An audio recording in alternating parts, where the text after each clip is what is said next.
Dear students, आज हम start करेंगे बेटा अब एक नए टॉपिक के बारे में हम लोग पढ़ेंगे। अब हम पढ़ेंगे एक नए टॉपिक के बारे में जिसका नाम है बेटा क्या, कोऑर्डिनेट बॉन्ड, जिसको बोलते हैं उप सहसंयोजक बंध। उप सहसंयोजक बंध को ही इंग्लिश में क्या बोलते हैं बेटा, कोऑर्डिनेट बॉन्ड बोलते हैं, जिसका एक और नाम है बेटा क्या, डेटिव बंध। मतलब इसको हम डेटिव बॉन्ड, डेटिव बंध भी कह सकते हैं। तो अगर कहीं पर आपको डेटिव बंध या डेटिव बॉन्ड या इस प्रकार का नाम दिखाई देगा तो उसको आप क्या मान करके चलेंगे, कोऑर्डिनेट बॉन्ड मान करके चलेंगे, मतलब कि उप सहसंयोजक बंध मान करके चलेंगे। अब देखा जाए तो वैसे उप सहसंयोजक बंध सहसंयोजक बंध का ही एक प्रकार है। अब इसके अंदर और सहसंयोजक बंध के अंदर अंतर क्या है, इसके बारे में हम लोग देखते हैं। तो सहसंयोजक बंध की तरह यह बंध दो परमाणुओं के मध्य इलेक्ट्रॉन के असमान साझे के द्वारा निर्मित होता है। मतलब मेन बात इसके अंदर यही है। देखिए बेटा, सहसंयोजक बंध बनता है क्या, इलेक्ट्रॉन के साझे द्वारा। उप सहसंयोजक बंध भी क्या बनता है, इलेक्ट्रॉन के साझे द्वारा ही बनता है। बस अंदर इतना सा यह है कि सहसंयोजक बंध के अंदर जिन दो परमाणुओं के मध्य बंध बनता है उनमें बराबर परस्पर रूप से इलेक्ट्रॉन साझा होते हैं, जबकि यदि हम उप सहसंयोजक बंध की बात करें तो यहां पर असमान रूप से इलेक्ट्रॉन साझा होते हैं। अब असमान रूप से इलेक्ट्रॉन साझा क्या होते हैं, कैसे होते हैं, ये हम एग्जाम्पल के थ्रू समझेंगे। अभी हम डेफिनेशन देख रहे हैं इसके अंदर कि क्या होता है यहाँ पर कि दो तत्वों के मध्य, दो परमाणुओं के मध्य असमान रूप से इलेक्ट्रॉन साझा होते हैं, तब जो बंध बनता है उसको हम क्या बोलते हैं बेटा, उप सहसंयोजक बंध बोलते हैं। कोऑर्डिनेट बॉन्ड तब उसको बोला जाता है। नेक्स्ट पॉइंट, साझित इलेक्ट्रॉन युग्म एक परमाणु द्वारा प्रदान किए जाते हैं जो कि दाता होता है, जिसको कि हम लुईस स्टार बोलते हैं। ये बहुत इंपॉर्टेंट बातें हैं बेटा। अब आपके सामने दो नए नाम आएंगे, एक आएगा लुईस स्टार, एक आएगा बेटा लुईस अम्ल। अब जब कोई कोऑर्डिनेट बॉन्ड का निर्माण होता है तो कोऑर्डिनेट बॉन्ड का निर्माण होने के दौरान एक परमाणु जो कि अपना इलेक्ट्रॉन को दाता की तरह वर्क करता है, जिसके इलेक्ट्रॉन साझा में शामिल होते हैं, जिसके इलेक्ट्रॉन दिए जाते हैं साझा करने के लिए, उसको कहा जाता है दाता, या फिर उसको कह सकते हैं बेटा हम क्या, लुईस स्टार। वहीं पर दूसरा परमाणु जो कि इलेक्ट्रॉन को ग्रहण करने की क्षमता रखता है, इसको कहते हैं बेटा क्या, ग्राही या फिर लुईस अम्ल, केवल रिक्त कक्षक प्रदान करता है। केवल और केवल क्या करता है बेटा, रिक्त कक्षक प्रदान करता है। नेक्स्ट पॉइंट, आवश्यक शर्त यह है कि एक परमाणु के पास एकाकी युग्म होना चाहिए, जबकि दूसरे परमाणु के पास में रिक्त कक्षक होना चाहिए। मतलब क्या है इस बात का समझे बेटा आप। जैसे कि मान लीजिए दो परमाणु है हमारे पास में जैसे मान लीजिए कि हमारे पास में दो परमाणु है, एक परमाणु है अपने पास में ए और दूसरा परमाणु है अपने पास में बी। तो पॉइंट ये बात बोला जा रहा है कि जब हम कभी इन दोनों के मध्य कोऑर्डिनेट बॉन्ड का निर्माण करेंगे तो क्या होगा बेटा, किसी एक के पास में होगा लोन पेयर और किसी एक के पास में क्या होगा बेटा, रिक्त कक्षक होगा। जैसे मान लीजिए कि हम ए की बात करें तो ए के पास क्या है, लोन पेयर है। मान लीजिए ए के पास लोन पेयर है, तो जिसके पास लोन पेयर होगा वह क्या करेगा, वह दाता बनने की कोशिश करेगा। वह क्या हो सकता है, दाता बन सकता है। और साथ ही साथ जिसके पास में रिक्त कक्षक होगा वो क्या हो सकता है बेटा, वो ग्राही बनने की कोशिश करेगा, वह ग्राही की तरह कार्य करेगा। तो ए और बी के मध्य जब कोऑर्डिनेट बॉन्ड बनेगा तो उसको किस प्रकार दर्शाया जाएगा, तो जो दाता होता है वहां से एक एरो बनाया जाता है बेटा, ऐसे ग्राही की तरफ। तो दाता से ग्राही की तरफ एरो बनने का मतलब यह है कि जो लोन पेयर है वह दाता का है, अर्थात यहां पर ए का है, और एरो की तरफ, जिसकी तरफ एरो का मुंह होगा, जहां पर ऐसे एरो का चिन्ह बनेगा, वो जो तत्व होगा उसको क्या कहा जाएगा बेटा, ग्राही कहा जाएगा। अब इनके अंदर आपको सबसे इंपॉर्टेंट बात ये बात देखनी है, जैसा कि भी आपने देखा कि क्या होना चाहिए, ए के पास जो तत्व दाता है उसके पास में लोन पेयर होना चाहिए, और बी के पास जो तत्व ग्राही है उसके पास में रिक्त कक्षक होना चाहिए। साथ ही साथ इसमें एक कंडीशन और है। कंडीशन ये है कि जो दाता होता है ना बेटा, इसका जो अष्टक है यह पूर्ण होना चाहिए। इसका अष्टक जो है वो क्या होना चाहिए बेटा, पूर्ण होना चाहिए। यदि इसका अष्टक पूर्ण होगा तभी जाकर के दाता की भूमिका निभा सकता है, क्योंकि जब तक इसका अष्टक पूर्ण नहीं होगा तब तक ये खुद ही इलेक्ट्रॉन लेने की कोशिश करेगा। इसलिए जब भी कभी कोई तत्व जिसका अष्टक पूर्ण हो जाएगा उसके पश्चात यदि उसके पास लोन पेयर बचते हैं तब जाकर के वह दाता की भूमिका निभा सकता है। और ग्राही की तो सिर्फ और सिर्फ एक ही कंडीशन है, क्या, कि इसके पास में सिर्फ और सिर्फ रिक्त कक्षक होना चाहिए। यदि इसके पास रिक्त कक्षक होगा तब यह क्या कर सकता है, उप सहसंयोजक बंध का, कोऑर्डिनेट बॉन्ड का निर्माण कर सकता है। तो बेटा ये हुई कुछ मोटी मोटी बातें कि आपको मेन बातें क्या ध्यान रखनी है बेटा, कि एक होगा दाता, एक होगा ग्राही। दाता के पास लोन पेयर होगा, ग्राही के पास में रिक्त कक्षक होगा। दाता के पास लोन पेयर होगा, ग्राही के पास में रिक्त कक्षक होगा। दाता की कंडीशन और क्या होती है कि पहली बात दाता का क्या होना चाहिए, अष्टक पूर्ण होना चाहिए। अष्टक पूर्ण होने के बाद उसके पास लोन पेयर होना चाहिए, और जो ग्राही है उसके पास सिर्फ और सिर्फ एक ही कंडीशन है, वो क्या है, उसके पास रिक्त कक्षक होना चाहिए। जो दाता है उसको हम क्या बोल सकते हैं बेटा, लुईस स्टार बोल सकते हैं, और जो ग्राही होता है उसको हम क्या बोल सकते हैं बेटा, लुईस अम्ल बोल सकते हैं। अब हम देखते हैं इसके अंदर एग्जाम्पल के थ्रू आपको और बातें समझ में आएगी क्या क्या होती हैं। देखिए बेटा, जैसे मैंने बताया बेटा आपको कि एक तत्व है एक्स, एक तत्व है वाई। एक्स और वाई के मध्य यदि कोई कोऑर्डिनेट बॉन्ड का निर्माण हो रहा है तो एक्स जो कि लोन पेयर दे रहा है वो होगा दाता, वाई जो कि लोन पेयर एक्सेप्ट कर रहा है जिसका रिक्त कक्षक है वो क्या होगा बेटा, वो ग्राही की तरह वर्क करेगा। नेक्स्ट एग्जाम्पल देखते हैं बेटा, हमारे पास में एक रिएक्शन है बेटा NH3 मॉलिक्यूल की BF3 अणु के साथ। किसके साथ बेटा? NH3 मॉलिक्यूल की BF3 अणु के साथ। अब पहले तो आप एक बात देखें कि क्या इनके मध्य बंध बन सकता है तो बेटा इनके मध्य बंध बनेगा। क्यों बनेगा? आप देखें NH3 अणु की यदि हम बात करें तो NH3 के अंदर केंद्रीय परमाणु कौन है बेटा? नाइट्रोजन। यदि आप उसके पास कुल इलेक्ट्रॉन की संख्या गिने तो कितनी होगी बेटा? तो देखिए बेटा इसके पास में 1 यहाँ पर, 2 यहाँ पर, ये 3 यहाँ, ये 4 यहाँ, ये 5 यहाँ, ये 6 और 2 इलेक्ट्रॉन ये 8। इसका मतलब नाइट्रोजन के पास यहाँ पर अष्टक पूर्ण हो चुका है। दूसरी कंडीशन क्या होती है? अष्टक पूर्ण होने के अलावा इसके पास में लोन पेयर होना चाहिए। तो आप देख सकते हैं यहाँ पर नाइट्रोजन के पास लोन पेयर भी है। तो नाइट्रोजन एक ऐसा तत्व है, या फिर यूं बोले कि अमोनिया एक ऐसा मॉलिक्यूल यहाँ बन चुका है जिसके अंदर अष्टक भी पूर्ण हो चुका है और साथ ही साथ यहाँ पर लोन पेयर भी उपस्थित है। अर्थात यह इलेक्ट्रॉन दाता की तरह वर्क कर सकता है, अर्थात यह दाता की तरह वर्क करेगा, अर्थात हम इसको लुईस चार बोल सकते हैं। BF3 अणु की बात करते हैं। यदि हम BF3 अणु की बात करें बेटा तो BF3 में बोरोन के पास कितने इलेक्ट्रॉन है? तो बेटा 1, 2 ये रहा, ये 3 ये रहा, ये 4 ये रहा, ये 5 ये रहा, ये 6 यहाँ। तो 6 इलेक्ट्रॉन लेने का मतलब ये हो गया कि बोरोन जो है वो द्वितीय आवर्त तत्व है जो कि अपने कोर्स के अंदर 8 इलेक्ट्रॉन लेने की क्षमता रखता है। मतलब अभी भी इसके पास 2 इलेक्ट्रॉन लेने की गुंजाइश है। मतलब ये बात बोल सकते हैं कि यहाँ पर अभी एक रिक्त कक्षक है। तो जिसके पास रिक्त कक्षक होता है वह क्या होता है बेटा? वो ग्राही की तरह वर्क कर सकता है। तो ये क्या करेगा? ये ग्राही की तरह काम करेगा, क्योंकि यहाँ पर बोरोन का अष्टक पूर्ण नहीं हुआ है। बोरोन के पास मात्र 6 ही इलेक्ट्रॉन हुए हैं, अभी इसको 2 इलेक्ट्रॉन की आवश्यकता और है। यहाँ पर यूं बोले कि इसके पास में रिक्त कक्षक होगा। तो जिसके पास रिक्त कक्षक होगा वह ग्राही की तरह वर्क करेगा, अर्थात लुईस अम्ल की तरह वर्क करेगा। तो यहां पर क्या होगा? नाइट्रोजन का जो लोन पेयर है यह साझा कर दिया जाएगा किसके साथ में? बोरोन के साथ में। तो जब नाइट्रोजन का लोन पेयर बोरोन के साथ साझा कर दिया जाएगा तब क्या होगा? नाइट्रोजन और बोरोन के मध्य एक उप सहसंयोजक बंध कोऑर्डिनेट बॉन्ड का निर्माण हो जाएगा, जैसे कि हमने यहां पर दिखाया। आप देख सकते बेटा NH3 का अणु तो ऐसा कैसा ही है, BF3 का अणु भी ऐसा कैसा ही है। अब नाइट्रोजन से एरो बना किसकी तरफ? बोरोन की तरफ। तो बेटा नाइट्रोजन से ही क्यों बना? क्योंकि नाइट्रोजन क्या है? दाता। और किसकी तरफ बन रहा है? बोरोन की तरफ, क्योंकि बोरोन क्या है बेटा? ग्राही है। इसके अंदर सबसे इंपॉर्टेंट बात बेटा ये है कि उप सहसंयोजक बंध के अंदर इलेक्ट्रॉन कंप्लीटली ट्रांसफर नहीं होते, पूर्णतः स्थानांतरित नहीं हो सकता। इलेक्ट्रॉन सिर्फ और सिर्फ साझा करने के लिए दिया जाता है। ये बिल्कुल ऐसी ही बात है जैसे मान लीजिए आप हैं और आपका एक मित्र और है। मान लीजिए आपके पास एक साइकिल है और आपके घर में एक साइकिल और पड़ी हुई है जो कि अभी किसी काम नहीं आ रही, और आपके दोस्त को भी एक साइकिल की रिक्वायरमेंट है। तो आप क्या करेंगे? अपने घर में जो साइकिल दूसरी रखी हुई है वो उसको शेयर करने के लिए दे देंगे। अब आपने जब वो साइकिल उस बच्चे को शेयर करने के लिए दी, अपने दोस्त को शेयर करने के लिए दी, तो आपने ट्रांसफर नहीं करी उसको, आपने सिर्फ और सिर्फ उसको क्या करा है? अपना साइकिल शेयर करने के लिए दिया है कि तू भी उसका इस्तेमाल कर सकता है, आप भी उसका इस्तेमाल कर सकते हो। जबकि एक्चुअल में वो साइकिल का मालिक कौन है बेटा? आप ही। तो बेटा ऐसे कैसे यहां पर भी होगा? यह जो लोन पेयर है इसका मालिक तो नाइट्रोजन ही रहेगा, मतलब कि ये नाइट्रोजन की तरफ से स्थानांतरित नहीं हुआ है। हाँ यह है कि नाइट्रोजन के पास भी रहेगा और अब साझा होने की वजह से ही क्या होगा? बोरोन के पास भी चला जाएगा। तो दिमाग में अगला सवाल यह आता है कि जब ये इलेक्ट्रॉन नाइट्रोजन के पास रहेगा ही सही तो ये बंध बना क्यों रहा है? तो बेटा हम ये बात सीख करके आए थे कि बंध बनना हमेशा कैसा होता है? एक ऊष्माक्षेपी प्रोसेस होता है, एक एक्सोथर्मिक प्रोसेस होता है, ऊष्माक्षेपी प्रक्रम होता है। और ऊष्माक्षेपी प्रक्रम होने का मतलब क्या होता है? यहाँ पर ऊर्जा उत्सर्जित होगी। तो चूंकि यहाँ पर एक नए बंध का निर्माण हो रहा है और नए बंध का निर्माण होने की वजह से यहाँ पर क्या होगा? ऊर्जा उत्सर्जित होगी, और सिस्टम जितना ज्यादा ऊर्जा उत्सर्जित करेगा सिस्टम उतना ही अधिक स्थायी होता चला जाता है। सिस्टम जितना अधिक एनर्जी रिलीज करता है सिस्टम उतना ही स्टेबल होता चला जाता है। इसी वजह से यहाँ पर एक कोऑर्डिनेट बॉन्ड या उप सहसंयोजक बंध का निर्माण होता है। तो बेटा हमने मेन बातें देखी, किस प्रकार एक लुईस क्षार होगा, किस प्रकार एक लुईस अम्ल होगा। अब जब किसी लुईस क्षार और लुईस अम्ल के मध्य अभिक्रिया होती है तो बेटा जैसे आप लोग पढ़ते हैं नॉर्मल, आपने केमिस्ट्री के अंदर देखा हुआ है, जब भी कभी कोई एसिड और बेस रिएक्शन करते हैं क्या होता है बेटा? एक निर्जलीकरण अभिक्रिया होती है, न्यूट्रलाइजेशन रिएक्शन होती है, वहां पर क्या बनता है बेटा? सॉल्ट बनता है। ऐसे कैसे जब भी कभी कोई लुईस क्षार और लुईस अम्ल के मध्य अभिक्रिया होगी तब जो यौगिक बनेगा उसका नाम क्या दिया जाएगा बेटा? उसको बोलेंगे हम योगात्मक। क्या बोलेंगे? उसको एडक्ट बोलेंगे, योगात्मक उत्पाद बोलेंगे।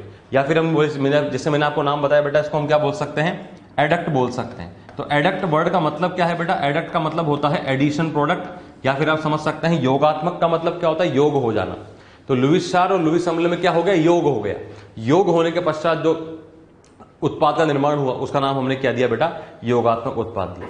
तो बेटा ये कुछ जनरल इंपॉर्टेंट बातें हैं किसके बारे में? उप सहसंयोजक बंध के बारे में, किस प्रकार से उप सहसंयोजक बंध बनता है। अब हम आगे चल के देखेंगे कि किसी अणु में हमें कैसे पता पड़ेगा कि उप सहसंयोजक बंध किस प्रकार के बनते हैं और किस किस प्रकार से उसकी संरचनाएं बनाई जा सकती है उप सहसंयोजक बंध के द्वारा। चलिए नेक्स्ट बात करते हैं बेटा। नेक्स्ट जैसे कि अगला एग्जाम्पल आया बेटा हमारे पास में NH3 और H+ का। अब आप ये बात देखें बेटा, NH3 और H+ के मध्य जब अभिक्रिया होगी तब NH4+ ammonium ion, ammonium ion क्या होता है बेटा? NH4+ होता है। अब NH4+ आयन का निर्माण किस प्रकार होगा? तो NH4 प्लस आयन का निर्माण इस प्रकार होगा कि जब NH3 ने H प्लस से अभिक्रिया की होगी तब जाकर के NH4 प्लस आयन का निर्माण होगा। इस प्रकार के और भी प्रकार के आयन बनाए जा सकते हैं, just like H3O plus. H3O plus भी कैसे बनेगा बेटा, तो दिमाग में आपको खुद से सोच करके चलना है कि जब H2O H प्लस से अभिक्रिया करेगा तब जाकर के H3O प्लस का निर्माण होगा। जैसे अभी हमने यहाँ पर देखा NH4 प्लस का निर्माण कैसे हुआ कि जब NH3 H प्लस से अभिक्रिया करेगा तब यहाँ पर NH4 प्लस का निर्माण होगा। सिमिलरली अगर आपसे बोला जाए कि PH4 प्लस बन रहा है तो PH4 प्लस कैसे बनेगा, जब PH3 अणु H प्लस के साथ अभिक्रिया करेगा तब जाकर के वह PH4 प्लस अणु का निर्माण करेगा। इस प्रक्रिया को बोलते हैं बेटा प्रोटोनीकरण या फिर बोलते हैं प्रोटोनेशन। प्रोटोनीकरण बोल सकते हैं, जैसा कि मैंने बताया नाम आपको यहां लिख सकते हैं बेटा हम प्रोटोनीकरण। प्रोटोनीकरण का मतलब क्या है बेटा, प्रोटोन का एडिशन, प्रोटोन का युग्मन। जब कभी कोई प्रोटोन जुड़ेगा, प्रोटोन क्या होता है बेटा, तो प्रोटोन का मतलब ऐसे थोड़ा ना मानेंगे हम कि एक न्यूक्लियस उठा के लिया है, प्रोटोन को मानेंगे हम H प्लस के रूप में, क्योंकि H प्लस में आप जानते हैं हाइड्रोजन में एक इलेक्ट्रॉन होता है। यदि आपने हाइड्रोजन का एक इलेक्ट्रॉन निकाल दिया तो बचा क्या, सिर्फ और सिर्फ एक प्रोटोन बचा। तो जब भी कभी हम इनऑर्गेनिक केमिस्ट्री के अंदर प्रोटोन की बात करेंगे हम यहाँ पर अधिकतर बार H प्लस को ही लेकर के चलते हैं। तो जब हम यहाँ पर H प्लस को लेकर के चलेंगे तो बेटा ये क्या है, प्रोटोन की भांति कार्य करेगा और प्रोटोन का जुड़ना हो रहा है, अर्थात इस प्रक्रम का नाम क्या होगा बेटा, प्रोटोनीकरण होगा, प्रोटोनेशन होगा। तो प्रोटोनीकरण के द्वारा NH4 प्लस का निर्माण होगा। मतलब जब अमोनिया का प्रोटोनीकरण करेंगे तब क्या बनेगा बेटा, NH4 प्लस बनेगा। अब आप खुद सोचे बेटा कि यदि हम जल का प्रोटोनीकरण करते हैं तो क्या बनेगा, तो जल है H2O, उसका प्रोटोनीकरण करा, H प्लस से अभिक्रिया करी तो क्या बनेगा बेटा, H3O प्लस आयन का निर्माण होगा। और इस प्रकार से हम सभी प्रकार का आयन के बारे में कह सकते हैं, कमेंट कर सकते हैं। यदि PH3 H प्लस से करेगा तो क्या बनेगा बेटा, फॉस्फोनियम आयन बनेगा, PH4 प्लस का निर्माण होगा। अब हम ये देखते हैं कि यहाँ पर प्रक्रम हो किस प्रकार रहा है। तो बेटा देखें यहाँ पर NH3 जब H प्लस से अभिक्रिया करेगा तो अभिक्रिया किस प्रकार की होगी, तो NH3 के जैसा अभी थोड़ी देर पहले हमने देखा था कि नाइट्रोजन का यहाँ पर अष्टक पूर्ण हो चुका है और साथ साथ यहाँ पर नाइट्रोजन के पास में लोन पेयर उपस्थित है। H प्लस की यदि बात करी जाए तो H प्लस में हमारे पास में क्या है बेटा, हाइड्रोजन है। अब हाइड्रोजन की यदि बात करें तो हाइड्रोजन के पास तो एक ही कक्षक होता है 1s, उसका अगर एक इलेक्ट्रॉन भी आपने निकाल दिया तो ये तो पूर्णतः खाली हो गया। इसका मतलब ये रिक्त कक्षक वाला है। अब जब ये रिक्त कक्षक है और ये लोन पेयर है तो लोन पेयर वाला दाता बनेगा, रिक्त कक्षक वाला ग्राही बनेगा। जो दाता है वह लुईस क्षार की तरह वर्क करेगा, जो ग्राही है वह लुईस अम्ल की तरह वर्क करेगा और इस प्रकार इन दोनों के मध्य अभिक्रिया होगी और क्या बनेगा, एक उप सहसंयोजक बंध का निर्माण होगा। तो कहां से कहां की ओर होगा बेटा, तो दाता से ग्राही की ओर, तो नाइट्रोजन से H प्लस की ओर निर्माण होगा, जिसकी संरचना कुछ इस प्रकार बताई जाएगी। तो नाइट्रोजन के साथ में बेटा आप देखें यहां पर एक सहसंयोजक सहसंयोजक सहसंयोजक, जबकि एक क्या बना बेटा, यहां पर उप सहसंयोजक बंध का निर्माण हुआ। अब हम क्या बोल सकते हैं बेटा कि ये इस प्रकार से अमोनियम आयन का निर्माण हो चुका है, प्रोटोनीकरण हो चुका है, किसका, अमोनिया का प्रोटोनीकरण कर चुके हैं। सेम टू सेम हम H3O प्लस के बारे में भी देख सकते हैं। नेक्स्ट एग्जाम्पल देखते हैं बेटा। अब नेक्स्ट एग्जाम्पल देखिए बेटा, जैसे BF3 और F माइनस के मध्य अभिक्रिया। अब BF3 और F माइनस के मध्य अभिक्रिया क्या है बेटा, देखें आप BF3 अणु थोड़ी देर पहले हम देख करके आए थे कि BF3 अणु के अंदर बोरोन का अष्टक पूर्ण नहीं होता, बोरोन का अष्टक पूर्ण नहीं होता। बोरोन के पास यहां पर 6 इलेक्ट्रॉन है, इसको 2 इलेक्ट्रॉन की आवश्यकता है, इसके मतलब यहां पर एक रिक्त कक्षक उपस्थित है। अब यदि हम F माइनस की बात करें तो क्या F माइनस एक इलेक्ट्रॉन युग्म दाता की तरह भांति कार्य कर सकता है, तो चेक करना पड़ेगा। हम यह बात जानते हैं कि फ्लोरीन के बाह्यतम कोश के अंदर 7 इलेक्ट्रॉन होते हैं। हम ये बात जानते हैं कि फ्लोरीन के बाह्यतम कोश के अंदर 7 इलेक्ट्रॉन होते हैं। यदि हम फ्लोरीन के बारे में बात करें तो 1 2 3 4 5 6 और एक 7 हमने बनाया। चूंकि यहां पर F के साथ एक नेगेटिव चार्ज और है, इसका मतलब इसके ऊपर एक और इलेक्ट्रॉन होगा और जैसे ही आप इस पर एक और इलेक्ट्रॉन बनाएंगे, अब आप देख सकते हैं कि यहां पर फ्लोरीन का अष्टक पूर्ण हो चुका है। F माइनस जो है इसका पूरे का अष्टक पूर्ण हो चुका है, तो अष्टक पूर्ण हो चुका है। और लोन पेयर तो आप देख सकते हैं, लोन पेयर की तो कमी नहीं है, लोन पेयर तो भरमार है यहाँ पे। इसका मतलब जिसके पास अष्टक भी पूर्ण हो गया है और लोन पेयर भी उपस्थित है वह क्या करेगा, एक दाता की भांति कार्य कर सकता है।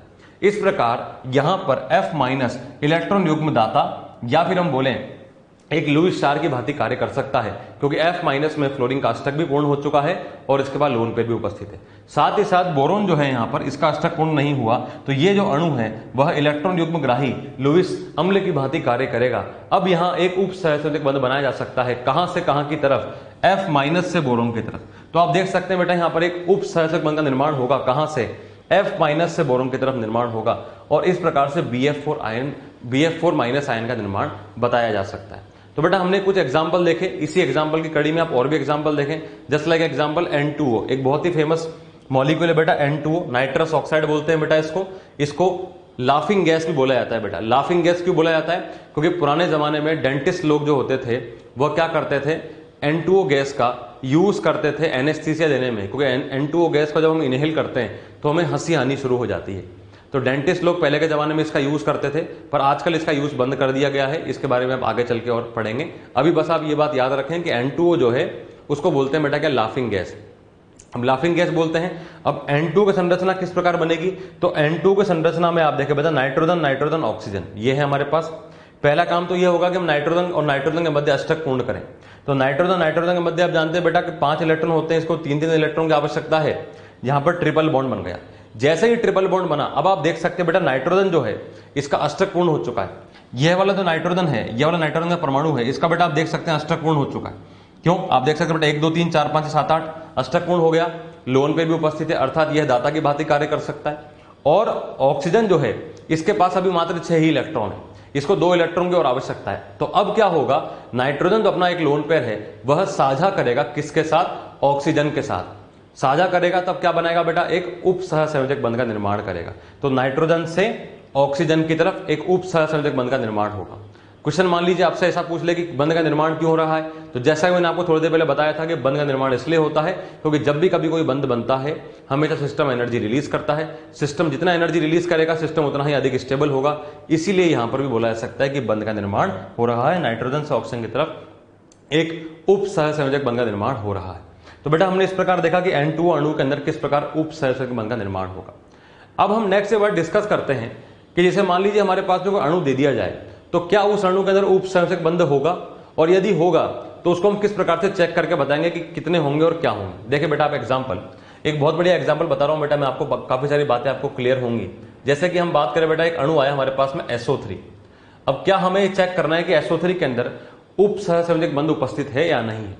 तो बेटा जब भी कभी हम संरचना बनाएंगे सबसे पहला काम तो हमारा यह होगा कि हम क्या करें, यहां पर परमाणुओं को देखें कि परमाणु किस प्रकार बन सकते हैं और किन किन का अष्टक यहां पर पूर्ण करा जा सकता है।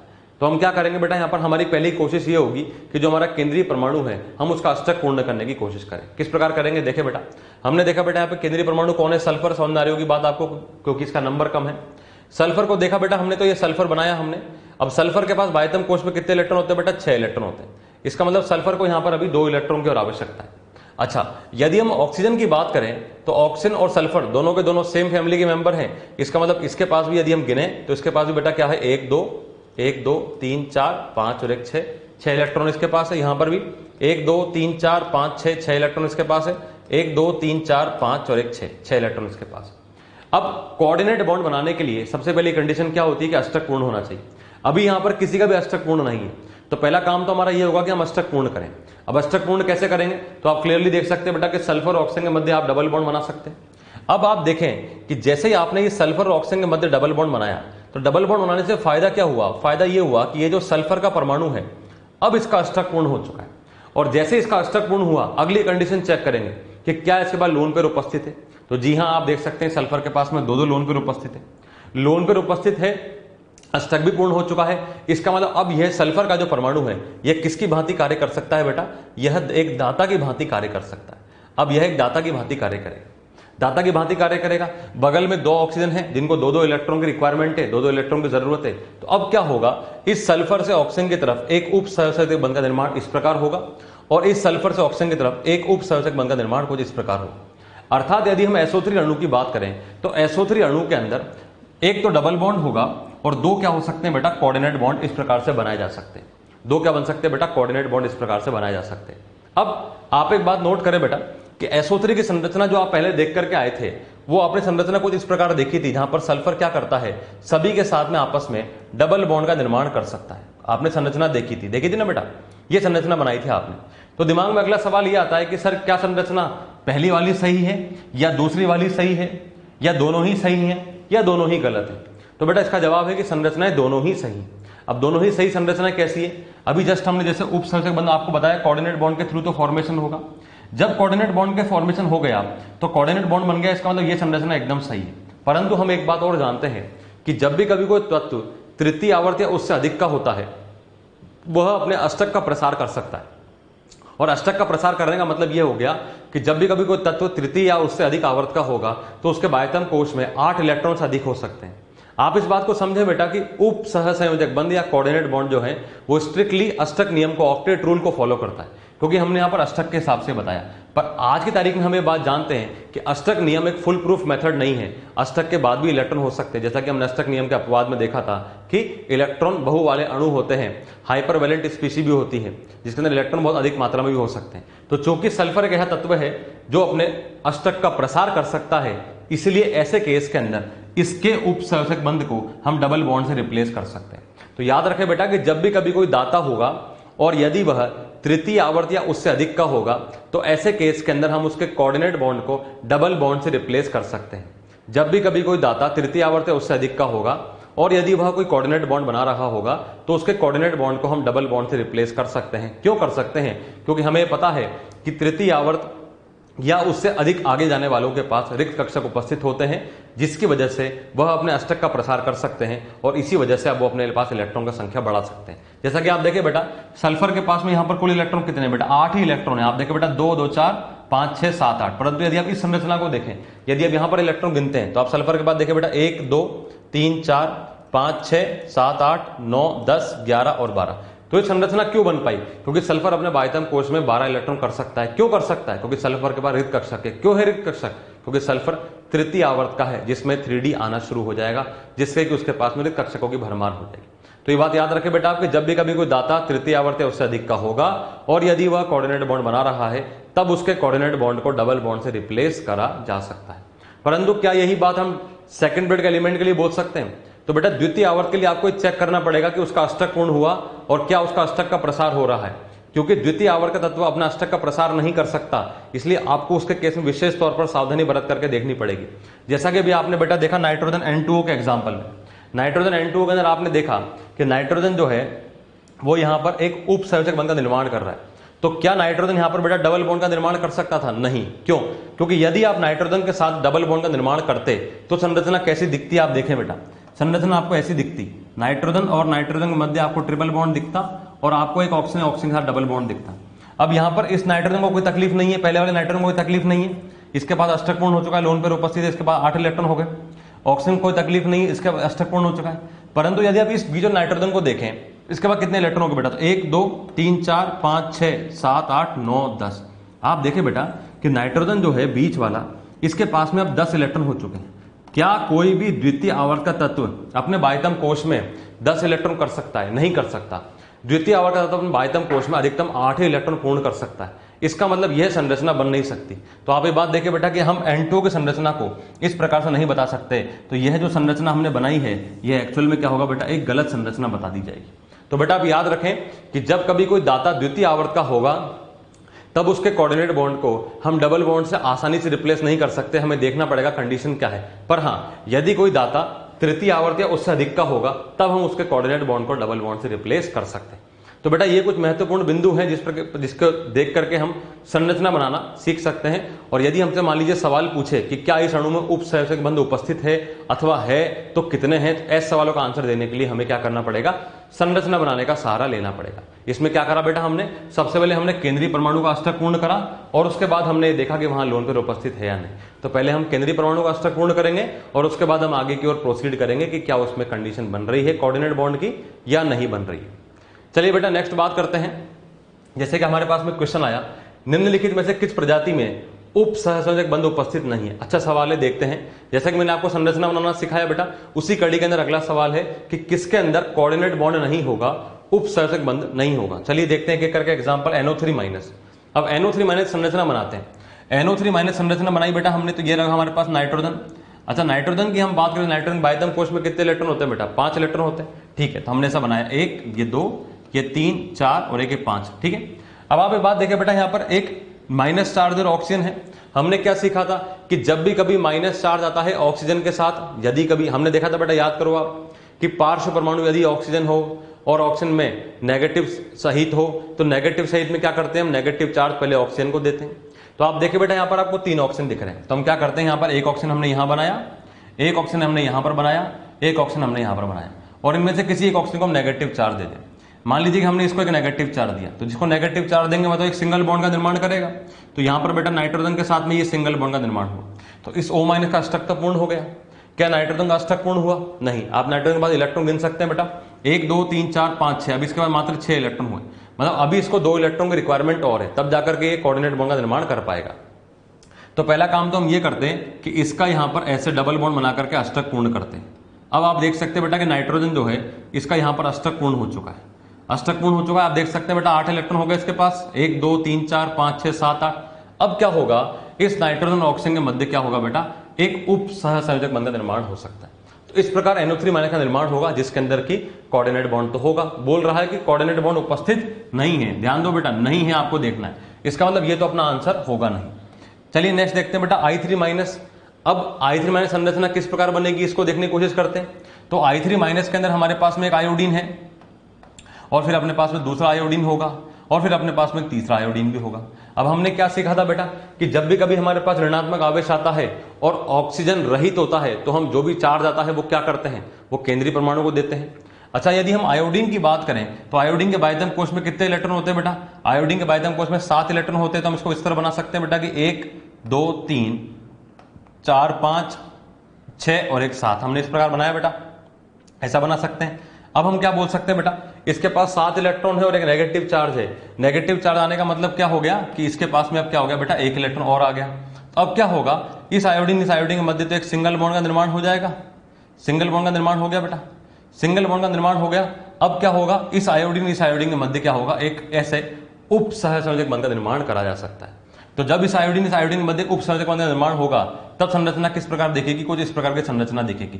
क्योंकि यहां पर आयोडीन के पास रिक्त कक्षक है, इस वाले आयोडीन में रिक्त कक्षक है, केंद्रीय वाले आयोडीन के पास में अष्टक पूर्ण हो चुका है, इसका मतलब लोन पेयर भी है, तब यहां पर ऐसे इस प्रकार है उप सहसंयोजक बंध का निर्माण करके बताया जा सकता है किस प्रकार से यहां पर कोऑर्डिनेट बॉन्ड का निर्माण होगा। तो यहां पर कोऑर्डिनेट बॉन्ड उपस्थित होगा। नेक्स्ट देखा बेटा CO3 माइनस 2। CO3 माइनस संरचना बनाया बेटा हमने, कार्बन है, कार्बन के बगल में 3 ऑप्शन होंगे, 1 2 3, 2 नेगेटिव चार्ज है, हमने इसको नेगेटिव चार्ज दिया, हमने इसको नेगेटिव चार्ज दिया, ये सिंगल बॉन्ड बनाएगा, ये सिंगल बॉन्ड बनाएगा।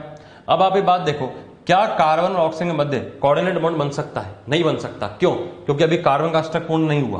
कार्बन के पास में कितने इलेक्ट्रॉन है बेटा, एक तो ये रहा, एक ये रहा, और 2 ही इलेक्ट्रॉन होते हैं इसके पास में, 4 इलेक्ट्रॉन होते टोटल, 2 इलेक्ट्रॉन ये बचे। अभी कार्बन के पास 1 2 3 4 5 6, मात्र 6 इलेक्ट्रॉन हुए। तो चूंकि अभी कार्बन का अष्टक पूर्ण नहीं हुआ इसलिए अभी इसको डबल बॉन्ड ही बनाना पड़ेगा। तो जब ये डबल बॉन्ड इस प्रकार बनाएगा तब कार्बोनेट आयन की संरचना कुछ इस प्रकार बनेगी। अब आप देख सकते हैं कि इसमें कहीं पर भी आपको उप सहसंयोजक बंध दिखाई नहीं दे रहा है।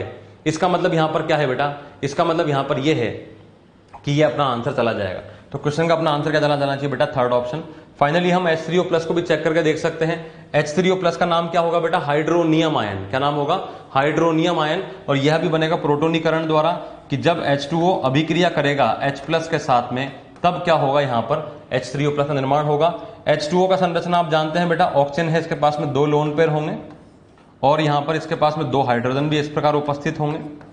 साथ साथ बगल में क्या है बेटा, अपने पास में H+ है जिसके पास में रिक्त कक्षक होगा। तब यहां से इनके मध्य क्या बन सकता है, एक उप सहसंयोजक बंध कोऑर्डिनेट बॉन्ड का निर्माण कराया जा सकता है। अर्थात यहां पर भी कोऑर्डिनेट बॉन्ड तो होगा, और जब यहां कोऑर्डिनेट बॉन्ड होगा तो ये अपना आंसर जाएगा नहीं। फाइनली अपने क्वेश्चन के हिसाब से अपन देखें तो अपना आंसर क्या चला जाना चाहिए बेटा, थर्ड ऑप्शन अपने क्वेश्चन का आंसर चला जाना चाहिए। क्वेश्चन का आंसर अपना क्या होगा बेटा, थर्ड ऑप्शन अपने क्वेश्चन का आंसर होगा। नेक्स्ट क्वेश्चन देखें बेटा, निम्नलिखित में से किस प्रजाति में आयनिक सहसंयोजक तथा उप सहसंयोजक बंध उपस्थित है? बहुत बढ़िया सवाल है बेटा। मतलब आपके सामने कुछ ऑप्शन दिए गए हैं, इनको देख करके आपको बताना है कि इनमें से ऐसा कौन सा मॉलिक्यूल होगा, ऐसा कौन सा कंपाउंड होगा जिसके अंदर से आयनिक बॉन्ड भी होगा, कोऑर्डिनेट बॉन्ड भी होगा और कोवलेंट बॉन्ड भी होगा। आयनिक बंध भी होगा, उप संयोजक बंध भी होगा और उसमें सहसंयोजक बंध भी होगा। चलिए देखते हैं एक एक करके। पहला यौगिक देखा बेटा, आपने देखा NaNO2। अब NaNO2 को देखा आपने तो NaNO2 क्या है, तो बेटा Na से लेकर के जितने भी सभी फर्स्ट ग्रुप के एलिमेंट है, सोडियम, पोटेशियम, रुबिडियम, सीजियम, इनके सभी यौगिक आयनिक यौगिक होते हैं। इसको हम आगे चल के वैसे आयनिक बंध के अंदर पढ़ेंगे। अभी आप सुने तो NaKRbCS इन सबके यौगिक क्या होते हैं, आयनिक यौगिक होते हैं। तो NaNO2 एक्चुअल में इस प्रकार होगा, यह होगा एक Na+ के रूप में और यह होगा बेटा ऐसे NO2- के रूप में। अब यहां पर Na+ और NO2- के मध्य जो बंध होगा वह होगा आयनिक बंध, मतलब यहां तो आयनिक बंध उपस्थित होगा। ठीक है, अगला काम है हम NO2- के अंदर देखें, NO2- में किस प्रकार के बंध होंगे। तो यदि हम NO2- की संरचना देखें तो NO2- में हमारे पास ये नाइट्रोजन आया, नाइट्रोजन का बाह्यतम कोश में 1 2 3 4 और 1 5 आया। O है बेटा दो यहां पर, तो एक हमने लगाया यहां पर O, एक लगाया हमने यहाँ पर O, एक हमने O को दिया माइनस चार्ज, तो ये तो बनाएगा बेटा ऐसा सिंगल बॉन्ड और ये बनाएगा बेटा ऐसा डबल बॉन्ड। अब आप देखें यहाँ पर नाइट्रोजन का अष्टक पूर्ण हो चुका है, परंतु यहाँ पर कोई तत्व ही नहीं है जो कि इसका लोन पेयर ग्रहण कर सके। तो यहाँ पर सिर्फ और सिर्फ क्या होगा बेटा, सहसंयोजक बंध होगा। मतलब NaNO2 अणु की यदि बात करी जाए, NaNO2 मॉलिक्यूल की यदि हम बात करी जाए, NaNO2 अणु नहीं है बेटा, NaNO2 एक यौगिक है। NaNO2 यौगिक की यदि बात करी जाए तो इसके अंदर आयनिक बॉन्ड भी होगा, इसके अंदर कोवलेंट बॉन्ड भी होगा, पर कोऑर्डिनेट बॉन्ड नहीं होगा, तो ये अपना आंसर नहीं हो सकता। चलिए नेक्स्ट बात करते हैं बेटा HNO3। HNO3 की यदि हम बात करें तो बेटा HNO3 एक अम्ल होगा। संरचना बनाते हैं बेटा इसका HNO3 का, तो नाइट्रोजन ये रहा हमारे पास। सबसे पहले हम यहाँ पर क्या करेंगे, OH जोड़ देंगे।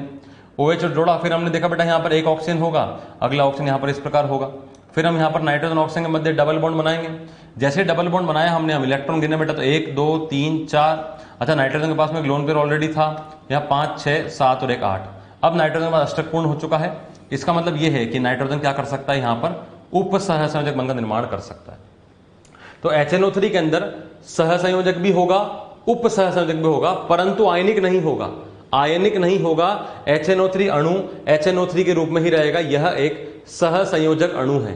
कृपया करके दिमाग में यह बात ना लेकर के आए कि सर ये तो H+ और NO3- में टूट जाएगा। नहीं, वह जल में टूटेगा। जल की बात नहीं करी जा रही है, सिर्फ और सिर्फ नॉर्मल अणु की बात करी जा रही है। तो HNO3 के अंदर यहां पर सहसंयोजक बंध है और उप सहसंयोजक बंध है, परंतु आयनिक नहीं है, इसलिए यह भी अपना आंसर होगा नहीं। थर्ड है बेटा अपने पास NH4Cl।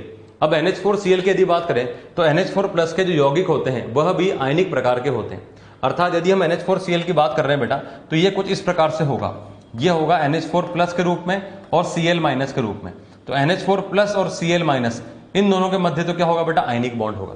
NH4+ के यौगिक आयनिक बॉन्ड आयनिक कैटेगरी में आते हैं, तो NH4+ और Cl- के मध्य क्या होगा बेटा, आयनिक बंध बन गया। अब हम देखते हैं NH4+ की संरचना कैसी है। तो आप याद करो बेटा, हमने नाम बताया था इसका अमोनियम आयन।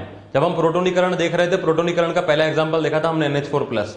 अर्थात यदि हम NH4+ की संरचना देखें तो NH4+ के अंदर नाइट्रोजन के पास में बेटा लोन पेयर थे, नाइट्रोजन के पास में से 3 हाइड्रोजन है और यहां पर एक उप सहसंयोजक बंध बनता है H+ के साथ। अब आप ये बात देख सकते हैं कि NH4Cl के अंदर यहां पर सहसंयोजक भी है, उप सहसंयोजक भी है और आयनिक बंध भी है। NH4Cl के अंदर यहां पर बेटा इनके मध्य क्या होगा, आयनिक बॉन्ड होगा। आयनिक बॉन्ड हो गया, ये कोवलेंट बॉन्ड हो गया, ये कोऑर्डिनेट बॉन्ड हो गया। तो इस प्रकार से NH4Cl एक ऐसा यहां पर एक यौगिक है जिसमें आयनिक बॉन्ड भी है, कोवलेंट बॉन्ड भी है, कोऑर्डिनेट बॉन्ड भी है, आयनिक बंध भी है, उप सहसंयोजक बंध भी है और इसके अंदर सहसंयोजक बंध भी उपस्थित है। अपने अर्थात इस क्वेश्चन का अपना आंसर क्या चला जाना चाहिए, थर्ड ऑप्शन चला जाएगा। फाइनली बेटा हम फोर्थ ऑप्शन चेक करके देखते हैं, KCl। KCl एक प्योरली आयनिक कंपाउंड होगा, K+ होगा और Cl- होगा। इनके मध्य क्या होगा, सिर्फ और सिर्फ ऐसे आयनिक बंध का निर्माण करा जाएगा। आयनिक बंध ही होगा और कोई बंध नहीं होगा, अर्थात ये अपना आंसर होगा नहीं। तो क्वेश्चन के हिसाब से देखा जाए तो किसके अंदर आयनिक, कोवलेंट और कोऑर्डिनेट तीनों प्रेजेंट है, तो अपने क्वेश्चन का आंसर क्या चला जाएगा बेटा, NH4Cl आंसर होगा अपना थर्ड ऑप्शन। तो बेटा हमने इस प्रकार देखा कि क्या क्या संरचनाएं हो सकती है उप सहसंयोजक बंध की और सहसंयोजक बंध की। इसके आधार पर आप मॉडल में जो सवाल दिए हैं उनकी प्रैक्टिस करें और अपने कॉन्सेप्ट को और आगे स्ट्रॉन्ग करें। अब हम स्टार्ट करेंगे बेटा एक नए टॉपिक के बारे में जिसका नाम है डायपोल मोमेंट, जिसको बोलते हैं बेटा द्विध्रुव आघूर्ण। डायपोल मोमेंट की बात करी जाए या द्विध्रुव आघूर्ण की बात करी जाए, दोनों बातें एक ही हैं। द्विध्रुव आघूर्ण को हम इंग्लिश में क्या बोलते हैं बेटा, डायपोल मोमेंट बोलते हैं। अब डायपोल मोमेंट या द्विध्रुव आघूर्ण का मतलब क्या है, देखें बेटा, जब भी कभी हम किसी सहसंयोजक बंध की बात करें, सहसंयोजक बंध की बात करें, सहसंयोजक अणु के बारे में बात करें, तो उसके अंदर किसी प्रकार का यदि कोई आवेश आता है तो उसके अंदर क्या हो सकता है बेटा, ध्रुवीयता आ सकती है। और ध्रुवीयता के बारे में हम लोग थोड़ा बहुत डिस्कस करके आ चुके हैं जब हम लोग पीरियोडिक टेबल के अंदर विद्युत ऋणता पढ़ रहे थे। तो किसी सहसंयोजक अणु में कितनी अधिक ध्रुवीयता है और कितनी कम ध्रुवीयता है, तो ध्रुवीयता को जो मापने का अपना जरिया है किसी सहसंयोजक अणु में, उसको क्या बोलते हैं बेटा, हम द्विध्रुव आघूर्ण। देखिए बेटा, किसी बंध के अंदर तो हम आसानी से पहचान सकते हैं ध्रुवीयता को by using the concept of delta EN। Electronegativity का डिफरेंस, विद्युत ऋणता के अंतर के आधार पर हम बता सकते हैं कि कौन सा बंध अधिक ध्रुवीय है और कौन सा बंध कम ध्रुवीय है, और इसके बारे में हम EN में पढ़ करके आ चुके हैं। परंतु यदि किसी पूरे अणु की बात करी जाए, अब अणु क्या होता है, समूह होता है विभिन्न बंधों का, तो उसके अंदर किस प्रकार से ध्रुवीयता और अध्रुवीयता बताई जाएगी, तो उसको मापने का जो तरीका है बस उसी का नाम क्या होता है बेटा, द्विध्रुव आघूर्ण होता है। डायपोल मोमेंट उसी को बोलते हैं। अब डायपोल मोमेंट क्या होता है पहले हम इसके बारे में डिस्कस करते हैं बेटा। यह क्या है, आवेश Q तथा अंतरनाभिकीय दूरी D का गुणनफल होता है। मतलब क्या इस बात का देखें आप, यदि हमारे पास में एक अणु है किसी अणु के अंदर एक परमाणु है ए और दूसरा परमाणु है बी। मान लीजिए थोड़ी देर के लिए हम मान लेते हैं कि जो तत्व बी है उसकी विद्युत ऋणता का मान अधिक है। मान लीजिए, हमेशा मान लेते हैं कि तत्व बी की विद्युत ऋणता का मान अधिक है ए के मुकाबले। तो बात ही हम सीख करके आ चुके हैं विद्युत ऋणता में कि जिसकी ईएन का मान अधिक होता है उस पर डेल्टा नेगेटिव चार्ज आएगा, थोड़ा सा पार्शियल नेगेटिव चार्ज जनरेट होएगा, और जिसकी ईएन का मान कम है उस पर क्या होगा बेटा, पार्शियल पॉजिटिव चार्ज जनरेट होगा। तो ऐसे केस के अंदर यहां पर क्या होगा, एक द्विध्रुव आघूर्ण उत्पन्न हो जाएगा, और द्विध्रुव आघूर्ण जो बनेगा उसको बेटा डिनोट करते हैं म्यू वेक्टर से। किससे डिनोट करेंगे बेटा, म्यू वेक्टर। आप देखें बेटा यहाँ पर म्यू वेक्टर बन रहा है। तो म्यू वेक्टर क्या होता है, म्यू वेक्टर है आवेश q तथा अंतरनाभिकीय दूरी का गुणनफल। इन पर जो आवेश बना है वह उसका मैग्नीट्यूड, और जो इनके मध्य अंतरनाभिकीय दूरी है इसका गुणनफल। तो q इंटू डी करेंगे, जहां पर आप q समझ सकते हैं, q क्या है बेटा, चार्ज है। किसी का भी चार्ज ले सकते हैं, बात चार्ज बराबर एक जैसा ही होगा, क्योंकि जितना नेगेटिव चार्ज होगा उतना ही पॉजिटिव चार्ज होगा। हम यहाँ सिर्फ मैग्नीट्यूड के बारे में बात कर रहे हैं। तो म्यू वेक्टर क्या होगा बेटा, q इंटू डी। बस इसी का नाम क्या होगा बेटा, डायपोल मोमेंट या द्विध्रुव आघूर्ण। अब और क्या क्या मेन बातें हैं देखते हैं बेटा। जहां पर q है, डेल्टा ईएन के कारण सहसंयोजक बंध से बंधित परमाणु पर उत्पन्न जो आवेश आएगा, जो आवेश बनेगा, जैसे मैंने बताया बेटा आपको, जो आवेश बनेगा उसका नाम क्या होगा, q होगा, और d क्या है बेटा, अंतरनाभिकीय दूरी होगा।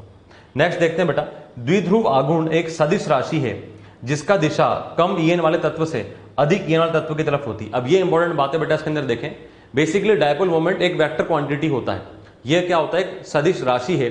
सदिश होने का मतलब क्या है बेटा, अब सदिश आप पढ़ के आए बेटा फिजिक्स के अंदर, तो थोड़ा सा फिजिक्स का नॉलेज हम यहां पर यूज करेंगे, आपका बहुत हल्का सा नॉलेज यूज करेंगे आपका। सदिश क्या होता है बेटा, जिसके अंदर दिशा भी होती है, जिसमें डायरेक्शन भी होती है, मैग्नीट्यूड भी होता है। तो सेम टू सेम बेटा यहाँ पर डायपोल मोमेंट के साथ भी है। यहाँ पर क्या होगा, डायरेक्शन होगा और मैग्नीट्यूड भी होगा। अब मैग्नीट्यूड तो हमने देख लिया, q इंटू डी होगा। डायरेक्शन कहां से कहां होगा, तो डायरेक्शन होगा बेटा लेस ईएन से मोर ईएन की तरफ, अर्थात कम विद्युत तत्व से अधिक विद्युत तत्व की तरफ। जैसा कि अभी हमने यहां पर देखा था बेटा कि बी पर ऋणावेशित अधिक है, तो डायरेक्शन कहां से आया बेटा, ए से बी की तरफ आया। क्यों, क्योंकि हमने बी के बारे में बात करती, बी की ईएन अधिक है और ए की ईएन कम है। तो डायरेक्शन कहां से कहां होती है बेटा, लेस ईएन से मोर ईएन, अर्थात कम विद्युत तत्व से अधिक विद्युत तत्व की तरफ इसकी दिशा होती है, और इसके अंदर मैग्नीट्यूड भी होता है q इंटू डी के हिसाब से। नेक्स्ट पॉइंट, लोन पेयर की स्थिति में इसकी दिशा केंद्रीय परमाणु से लोन पेयर की तरफ होती है। मतलब कभी कभी ऐसा भी आपको देखने को मिलेगा कि तत्व के पास क्या होगा बेटा, लोन पेयर उपस्थित होगा, तो केंद्रीय परमाणु से लोन पेयर की तरफ इसका मोमेंट का डायरेक्शन होगा। केंद्रीय परमाणु से लोन पेयर की तरफ मोमेंट का डायरेक्शन होगा। इस प्रकार से इसमें डायरेक्शन बता दी जाएगी। नेक्स्ट बात देखते हैं बेटा, द्विध्रुव आघूर्ण की इकाई डिबाई होती है। अब डिबाई का मतलब क्या है बेटा, जैसे आप लोग जानते हैं बेटा, फोर्स को मेजर करते हैं न्यूटन के अंदर, मास को मेजर करते हैं किलोग्राम के अंदर, तो ये कुछ यूनिट्स है बेटा। तो ऐसे ही कुछ यूनिट्स बताई गई हैं। अब डायपोल मोमेंट की क्या यूनिट है बेटा, डिबाई। एक साइंटिस्ट थे, उनका नाम था डिबाई, तो उनको ऑनर देने के लिए, सम्मान देने के लिए वहां पर इस यूनिट का नाम डिबाई रख दिया गया है। तो आप याद रखें बेटा, डिबाई होता है और डिबाई को कैपिटल डी से संबोधित करा जाता है। बस आपको ये याद रखना है, एज ए इंफॉर्मेशन याद रख के चलें। रिलेशन क्या होता है बेटा, एक डिबाई में 10⁻18 ESU सेंटीमीटर होता है बेटा। ये रिलेशन आप लोग शायद फिजिक्स में देखकर आ चुके होंगे। मान लीजिए आपने नहीं देखा है तो अभी जस्ट आप इसको देख करके चलें कि एक डिबाई के अंदर 10⁻18 ESU सेंटीमीटर होता है, जहां पर ESU आप जानते हैं बेटा क्या होता है, इलेक्ट्रोस्टैटिक यूनिट। तो एक डिबाई के अंदर 10⁻18 ESU सेंटीमीटर होता है। नेक्स्ट बात करते हैं बेटा अब हम कि द्विध्रुव आघूर्ण म्यू के बारे में क्या कहा जाएगा। तो सहसंयोजक अणु की ध्रुवीयता द्विध्रुव आघूर्ण के पद में मापी जाती है। जैसा मैंने बताया बेटा आपको, डायपोल मोमेंट क्या होता है बेटा, डायपोल मोमेंट या द्विध्रुव आघूर्ण क्या है बेटा, किसी सहसंयोजक अणु में कितनी ध्रुवीयता है, इसको जांचने, मापने, परखने का जो तरीका है उसका ही नाम क्या दिया गया है, हमने द्विध्रुव आघूर्ण यहां पर नाम दिया है। अब सहसंयोजक बंध की ध्रुवीयता जो होगी वह डिपेंड करेगी बेटा डेल्टा ईएन पर आधारित होगी। अब डेल्टा ईएन पर आधारित क्यों होगी बेटा, तो इसको आप याद करो बेटा, हम लोगों ने कॉन्सेप्ट सीखा था इलेक्ट्रोनेगेटिविटी के अंदर। हमने वहां बात देखी थी कि जितना अधिक इलेक्ट्रोनेगेटिविटी का अंतर होता है उतना ही अधिक आवेश उत्पन्न होता है। जितना अधिक इलेक्ट्रोनेगेटिविटी का अंतर होगा उतना ही अधिक आवेश उत्पन्न होगा, और जितना ही अधिक आवेश उत्पन्न होगा उतना ही अधिक क्या होगा बेटा, म्यू का मान होगा। तो वही बात यहां पर कही गई है कि सहसंयोजक बंध की जो ध्रुवीयता होगी, क्योंकि यहां पर बंध के बारे में बात कर रहा है बेटा। देखो बेटा, यह बंध के बारे में बात कर रहा है, और बंध का आधार हम क्या लेते हैं बेटा, डेल्टा ईएन। जैसे एग्जाम्पल की बात करें हाइड्रोजन। अब हाइड्रोजन में हम लोग जानते हैं, हाइड्रोजन के अंदर H और H, इसके मध्य इस प्रकार का बंध बनेगा। हाइड्रोजन की विद्युत ऋणता क्या है बेटा, 2.1। यहां पर भी क्या है बेटा, 2.1। तो क्या यहां पर कोई आवेश उत्पन्न होएगा, नहीं। क्यों नहीं हो सकता, क्योंकि दोनों की विद्युत ऋणता समान है। तो ऐसे केस में हमने बोला डेल्टा ईएन, डेल्टा ईएन का मान 0 है। डेल्टा ईएन का मान 0 है, इसका मतलब कोई ध्रुव ही नहीं बनेगा। ध्रुव नहीं बनेगा तो ऐसा बंध क्या कहलाएगा बेटा, अध्रुवीय बंध। मतलब जब कभी कोई इसी बंध में डेल्टा ईएन का मान 0 होगा तब वह बंध होगा अध्रुवीय बंध। नेक्स्ट एग्जांपल, जैसे कि हम HF की बात करें। अब HF के अंदर आप जानते हैं बेटा ये हाइड्रोजन है और ये फ्लोरीन, इस प्रकार से बंध बनेगा। हाइड्रोजन की विद्युत ऋणता है बेटा 2.1, फ्लोरीन की विद्युत ऋणता है क्या बेटा 4.0। तो बताओ बेटा किस पर नेगेटिव और किस पर पॉजिटिव आएगा? नेगेटिव पॉजिटिव आएगा ना बेटा। तो किस पर नेगेटिव आएगा बेटा? फ्लोरीन पर। इस पर आएगा बेटा पार्शियल नेगेटिव चार्ज, हाइड्रोजन पर आएगा बेटा पार्शियल पॉजिटिव चार्ज। तो यह आवेश आया, अर्थात यहां पर ध्रुव बना, एक पॉजिटिव एक नेगेटिव, तो ध्रुव बना, इसका मतलब यह बंध किस प्रकार का है? ध्रुवीय। तो हमने किसके आधार पर बताया बेटा? डेल्टा इन के आधार पर बताया। डेल्टा इन का मान यहां पर क्या है बेटा? 4 - 2.1 1.9, जो कि 0 नहीं है। तो चूंकि यहां पर डेल्टा इन का मान 0 नहीं है, अतः यह बंध कैसा है बेटा? ध्रुवीय बंध है। तो किसी बंध को यदि हमें जांचना है तो हम क्या करेंगे बेटा? डेल्टा इन का इस्तेमाल करेंगे। डेल्टा इन का मान अधिक होगा, ध्रुवीयता अधिक होगी। अच्छा, डेल्टा इन का मान यदि 0 हो गया तो बंध क्या हो जाएगा बेटा? अध्रुवीय हो जाएगा। डेल्टा इन का मान नॉट इक्वल टू 0 हुआ तो बंध क्या हो जाएगा बेटा? ध्रुवीय बंध हो जाएगा। इस प्रकार से हमने बात करी। तो सहसंयोजक अणु की ध्रुवीयता क्या बताई जाएगी बेटा? म्यू के डायरेक्टली प्रोपोर्शनल बताई जाएगी। जितना अधिक म्यू का मान होगा उतना ही अधिक क्या होगा बेटा? उसके अंदर सहसंयोजक अणु के अंदर ध्रुवीयता होगी। नेक्स्ट बात करते हैं बेटा भिन्न अणुओं के मध्य द्विध्रुव आघूर्ण की तुलना किस प्रकार की जाएगी। अब अणुओं के मध्य जब हम द्विध्रुव आघूर्ण डायपोल मोमेंट की तुलना के बारे में बात करें तो हम क्या कमेंट कर सकते हैं? देखते हैं बेटा इसके अंदर। सबसे पहले देखेंगे बेटा हम द्विपरमाणुवीय अणु के लिए। द्विपरमाणुवीय अणु का मतलब क्या हो गया? कोई एक ऐसा अणु उसमें सिर्फ और सिर्फ 2 ही परमाणु उपस्थित है।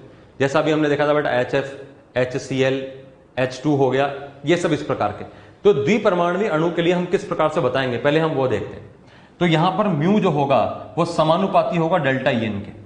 अब म्यू समानुपाती डेल्टा इन के क्यों होगा आप समझ सकते हैं बेटा। जैसा कि हमने देखा थोड़ी देर पहले कि मान लीजिए कि A और B 2 तत्व हैं। A और B के मध्य क्या बन रहा है बेटा? कोई सहसंयोजक बंध बना। अब सहसंयोजक बंध बना, हमने माना लेट अस सपोज कि EN जो है वो B का अधिक है। हमने माना कि जो EN है वो B का अधिक है बेटा किससे? A से। इसका मतलब B पर ऋणावेशित आएगा माइनस, A पर आएगा डेल्टा पॉजिटिव। अब इनके मध्य म्यू क्या होगा? तो इनके मध्य म्यू होगा बेटा क्या? Q into D. Q into D होगा ना बेटा, मानते हैं इस बात को। अब Q किस पर निर्भर करेगा भाई? क्योंकि म्यू जो है वो Q के समानुपाती है। म्यू जो है वो Q के समानुपाती है। और Q किस पर निर्भर करेगा? Q निर्भर करेगा इन पर आवेश पर, और इन पर जो आवेश है वह किस पर निर्भर करेगा? EN पर। इसका मतलब यह बात कही जा सकती है कि जो Q होगा वह समानुपाती होगा डेल्टा EN के। जितना अधिक विद्युत ऋणता का अंतर होगा उतना ही अधिक आवेश उत्पन्न होगा। जितना कम विद्युत ऋणता का अंतर होगा उतना ही कम आवेश उत्पन्न होगा। जितना अधिक आवेश उत्पन्न होगा अर्थात वहां पर Q का मान बढ़ेगा तो म्यू का मान भी बढ़ेगा। अर्थात यहां से बात बोली जा सकती है कि चूंकि म्यू डायरेक्टली प्रोपोर्शनल है Q के, इसलिए यहां से रिलेशन आ गया कि म्यू जो होगा डायरेक्टली प्रोपोर्शनल होगा किसके बेटा? डेल्टा EN के। इलेक्ट्रोनेगेटिविटी के अंतर के समानुपाती होगा म्यू। तो म्यू डायरेक्टली प्रोपोर्शनल है बेटा किसके? डेल्टा EN के। कब? जब हम द्विपरमाणुविक आयन की द्विपरमाणुविक अणु की बात कर रहे हैं, जैसे कि HF, HCl, HBr और HI। अब पहला काम तो हमारा यह है कि हम चेक करें कि ये क्या अणु ध्रुवीय है या अध्रुवीय है। तो सबकी विद्युत ऋणता लिखते हैं। हाइड्रोजन की कितनी होती है बेटा? 2.1। फ्लोरीन की कितनी होती है बेटा? 4। हाइड्रोजन की 2.1, क्लोरीन की होती है बेटा 3। हाइड्रोजन की 2.1, ब्रोमीन की होती है बेटा क्या? 2.8। और हाइड्रोजन की 2.1 और आयोडीन की क्या होती है बेटा? 2.5। अब यदि आप यहां पर अंतर निकालते हैं तो H और F इन दोनों के मध्य अंतर कितना आएगा बेटा? तो HF के मध्य अंतर निकालेंगे तो यह आएगा बेटा 1.9। HCl के मध्य अंतर निकालेंगे तो यह आएगा बेटा कितना? 0.9। HBr में अंतर निकालेंगे तो 2.8 माइनस 2.1, यह अंतर आएगा बेटा 0.7। और HI में यदि आप अंतर निकालेंगे तो यहां पर अंतर क्या आएगा बेटा? 0.4 आएगा। तो आप ये बात देख सकते हैं कि लगातार इलेक्ट्रोनेगेटिविटी का जो अंतर है वह घटता चला जा रहा है। पहले 1.9 है, फिर 0.9 है, फिर 0.7 है और 0.4 है। तो विद्युत ऋणता का अंतर डेल्टा इन का मान घट रहा है। और चूंकि अभी हमने देखा कि म्यू समानुपाती है डेल्टा EN के, तो डेल्टा इन का मान घट रहा है, अतः म्यू का मान भी घट रहा है। तो इन चारों अणुओं के अंदर सर्वाधिक ध्रुवीय अणु कौन होगा बेटा? HF। न्यूनतम ध्रुवीय अणु कौन होगा बेटा? HI। क्या इनमें से कोई ऐसा अणु होगा जो कि अध्रुवीय होगा? नहीं, अध्रुवीय तो कोई भी नहीं होगा, क्योंकि किसी भी केस में डेल्टा EN का मान 0 तो नहीं आ रहा है। तो सभी के सभी अणु ध्रुवीय होंगे। हाँ, सबसे अधिक ध्रुवीय, सर्वाधिक ध्रुवीय कौन है बेटा? HF। न्यूनतम ध्रुवीय कौन होगा बेटा? HI होगा। तो इस प्रकार से हमने देखा कि जब भी कभी हमें कोई द्विपरमाणुविक अणु दे दिया जाएगा तब हम उसमें किस प्रकार से म्यू की गणना करेंगे। हम सिर्फ और सिर्फ इलेक्ट्रोनेगेटिविटी के अंतर के आधार पर बता सकते हैं। ऐसा क्यों? क्योंकि बेटा यहां पर एक ही प्रकार का बंध है। अब मान लीजिए कि यहां पर अलग अलग प्रकार के बंध आ जाए, तब क्या होगा? तब वह कहलाएगा बहुपरमाणुविक अणु। तो अगली बात करते हैं बेटा हम बहुपरमाणुविक अणु के बारे में। बहुपरमाणुविक अणु के लिए क्या होगा? म्यू नेट जो होगा, नेट वेक्टर जो होगा बहुपरमाणुविक अणु के लिए परिणामी द्विध्रुव आघूर्ण उस अणु में उपस्थित सभी द्विध्रुव आघूर्ण अणु के सदिश योग के बराबर होता है। मतलब आसान भाषा में हम बात करें बेटा, तो चूंकि हमें बात देख करके आ चुके हैं कि डायपोल मोमेंट वेक्टर क्वांटिटी है, वेक्टर क्वांटिटी है, तो अगर हमारे पास में बहुत अलग अलग प्रकार के वेक्टर होंगे तो सभी वेक्टर को हमें क्या करना पड़ेगा बेटा, वेक्टर सम निकाल करके देखना पड़ेगा। वेक्टर सम उस तरीके से निकालते हैं बेटा जैसा आप लोगों ने फिजिक्स के अंदर सीखा था, आप लोगों ने वहां पर ट्रायंगल लॉ सीखा होता है, पैरेललोग्राम लॉ सीखा होता है। तो इतना हमें नॉलेज की जरूरत नहीं है, हमें बस इतना पता होना चाहिए कि चूंकि डायपोल मोमेंट द्विध्रुव आघूर्ण एक सदिश राशि है, इसका मतलब ये हो गया कि इसके अंदर यदि हमारे पास किसी अणु के अंदर विभिन्न प्रकार के बंध हुए तो विभिन्न प्रकार के हमारे पास वहां डायपोल मोमेंट होंगे और उन सबका जो नेट वेक्टर का जो सम होगा बस वही उस अणु का द्विध्रुव आघूर्ण बता दिया जाएगा। वही क्या बताया जाएगा बेटा, उस अणु का द्विध्रुव आघूर्ण बता दिया जाएगा। सभी नेट वेक्टर का जो सम होगा, सभी वेक्टर का सम जो होगा वो नेट वेक्टर होगा और उसका आधार पर बताएंगे। यदि नेट वेक्टर का मान 0 आया तो अणु कैसा हो जाएगा, अध्रुवीय। यदि नेट वेक्टर का मान 0 नहीं आया तो अणु कैसा हो जाएगा बेटा, ध्रुवीय हो जाएगा। जैसा देखिए बेटा हमारे पास में एक इस प्रकार का अणु है जिसमें A और B और A और C। अब देखें बेटा इसके अंदर दो प्रकार के बंध हैं। मान लीजिए A और B के मध्य μ1 वेक्टर है, मान लीजिए A और C के मध्य μ2 वेक्टर है, और मान लीजिए कि A, B और C इनके मध्य यहां पर कुछ कोण है। मान लीजिए कि यहां पर हमारे पास में कोण है म्यू वेक्टर, μ1 वेक्टर, μ2 वेक्टर के मध्य एक कोण है, कोण का नाम क्या है बेटा, थीटा। तो ऐसे केस के अंदर नेट वेक्टर कैसे बताया जाएगा बेटा, तो मान लीजिए कि बीच के अंदर कुछ ना कुछ नेट वेक्टर जाएगा। नेट वेक्टर को हम लोगों ने म्यू से इस प्रकार रिप्रेजेंट करा, तो म्यू क्या होगा बेटा, तो म्यू नेट क्या होगा, μ1 square plus μ2 square plus 2 μ1 μ2 cos of theta. इस प्रकार से म्यू नेट के बारे में गणना करके बता सकते हैं। नेचुरली आप बात देख सकते हैं बेटा कि म्यू वेक्टर जो होगा वह कॉस थीटा के समानुपाती होगा और इस प्रकार से हम इसमें और भी बातें देखेंगे। तो यदि बहुपरमाणविक अणु आता है तब हम वेक्टर सम लगाएंगे, और यदि हमारे पास द्विपरमाणविक अणु आता है तो हम सीधे सीधे डेल्टा इन के आधार पर कमेंट कर सकते हैं। अब नेक्स्ट हम देखते हैं बेटा इसके अंदर कि कुछ महत्वपूर्ण परिणाम क्या क्या होंगे इसके अंदर जो अभी हमने सीखा। देखिए बेटा यदि म्यू नेट 0 है तो अणु क्या होगा, अध्रुवीय होगा। जैसा मैंने बताया आपको, नेट वेक्टर यदि 0 हुआ तो अणु हो जाएगा अध्रुवीय, जबकि यदि mu net not equal to 0 है तो अणु क्या हो जाएगा, ध्रुवीय हो जाएगा। यदि सभी वेक्टर का सम 0 हो गया तब अणु अध्रुवीय, यदि सभी वेक्टर का सम 0 नहीं हुआ तब अणु ध्रुवीय हो जाएगा। नेक्स्ट पॉइंट देखे बेटा, यदि थीटा का मान 0 डिग्री हुआ तो म्यू मैक्स क्या हो जाएगा बेटा, μ1 प्लस μ2, अधिकतम म्यू की शर्तें हो जाएगी। और यदि थीटा का मान 180 डिग्री हुआ तो म्यू मिनिमम हो जाएगा, μ1 माइनस μ2 हो जाएगा, न्यूनतम म्यू की शर्त हो जाएगी। ऐसा क्यों, क्योंकि हम ये बात जानते हैं, अभी थोड़ी देर पहले देखा था बेटा आपने कि म्यू नेट क्या था बेटा, म्यू नेट था हमारे पास में under root μ1 square plus μ2 square plus 2 μ1 μ2 cos of theta, ये था ना बेटा। अब यहां से हम क्या देख सकते हैं, यहां से हम बात देख सकते हैं कि जो हमारा म्यू वेक्टर है वो समानुपाती है बेटा किसके, कॉस थीटा के। अच्छा, कॉस थीटा और थीटा में क्या रिलेशन होता है, तो हमें बात जानते हैं कि कॉस थीटा का मान 1 होता है कितने एंगल पर, 0 डिग्री पर। तो कॉस थीटा का मान 1 कब होगा, जब एंगल 0 डिग्री होगा। जब थीटा का मान 0 होगा तो यहां पर कॉस 0 का मान हो जाएगा 1 और कॉस 1 हो जाएगा, अर्थात यहां पर हम बोल सकते हैं कि μ1 प्लस μ2 हो जाएगा। यहां देख सकते हैं बेटा कॉस थीटा का मान यदि आप 1 रखेंगे तो μ1 प्लस μ2 हो जाएगा। और यदि हमारे पास में यदि हम कॉस 180 को लेकर के चलें तो बेटा कॉस 180 का मान कितना होता है बेटा, -1 होता है। और -1 के हिसाब से यदि आप यहां रखेंगे तो ये क्या हो जाएगा, μ1 square plus μ2 square plus 2 μ1 μ2 minus of 1। इसको आप सॉल्व करेंगे तो क्या आएगा बेटा, μ1 माइनस μ2 निकल करके आएगा। तो इस प्रकार से μ1 माइनस μ2 आएगा। तो आप ये बात देख सकते हैं बेटा कि जब भी कभी कोई दो वेक्टर के मध्य कोण 0 डिग्री होगा, जैसे मान लीजिए दोनों इस प्रकार हुए, मध्य कोण यदि 0 डिग्री हुआ तो क्या होगा, उनके मध्य अधिकतम द्विध्रुव आघूर्ण होगा। और यदि वो आपस में इस प्रकार हुए, एक दूसरे के विपरीत हुए, इस प्रकार से हुए, विपरीत हुए, एक इधर एक इधर, तो क्या होगा बेटा, उनके मध्य जो द्विध्रुव आघूर्ण है उसका मान न्यूनतम होगा, क्योंकि वहां पर थीटा का मान क्या होगा, 180 होगा। तो यहां से बेटा हम बात देख सकते हैं, म्यू है जो कॉस थीटा के समानुपाती है, और कॉस थीटा और थीटा में क्या रिलेशन होता है, तो म्यू डायरेक्टली प्रोपोर्शनल है कॉस थीटा के और थीटा इनवर्सली प्रोपोर्शनल है कॉस थीटा के। इसका मतलब म्यू जो होगा वह क्या होगा बेटा, इनवर्सली प्रोपोर्शनल होगा किसके, थीटा के। इस वाले कॉन्सेप्ट को आप याद रख के चले बेटा, इसको हम आगे चल के खूब यूज करने वाले हैं। म्यू जो है वो इनवर्सली प्रोपोर्शनल होता है बेटा किसके, थीटा के। थीटा का मान बढ़ता है तो म्यू का मान घटता है, प्रोवाइडेड कि हमारे पास वेक्टर का मान समान होना चाहिए। अब हमने बेटा यहां पर जनरल बातें देखी, अब हम एक एक करके डिफरेंट केस देखते हैं कि क्या क्या अलग अलग केस बन सकते हैं हमारे पास में डायपोल मोमेंट में, जिसके आधार पर हम किसी अणु में ध्रुवीयता और अध्रुवीयता के बारे में कमेंट कर पाए। देखते हैं बेटा, तो सबसे पहले आता है बेटा हमारे पास केस नंबर 1। केस नंबर 1 क्या बेटा, हम टोटल कुल मिला के यहाँ पर 4 केस देखेंगे बेटा।